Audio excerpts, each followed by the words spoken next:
Urban development authority આવતી હોય તો નેચરલી શહેરની આજુબાજુના ગામડાઓનો વિકાસ થાય. તમને લોકોને વિરોધ કેમ છે? કારણ છે શું? તકલીફ ક્યાં છે ગ્રામીણ વિસ્તારની? રોનકભાઈ, વિકાસનો વિરોધી ખેડૂત ક્યારેય પણ રહ્યો નથી.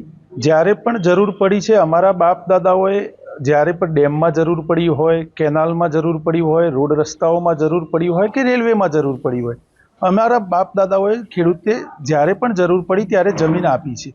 પણ વાત કરીએ અર્બન ડેવલપમેન્ટ ઓથોરિટીની રચનાની, તો અર્બન ડેવલપમેન્ટ ઓથોરિટીની રચના કરવા પાછળનો કાયદાનો અભ્યાસ કર્યા પછી અમને એવું જાણવા મળ્યું છે કે એની રચના ક્યારે કરવી જોઈએ.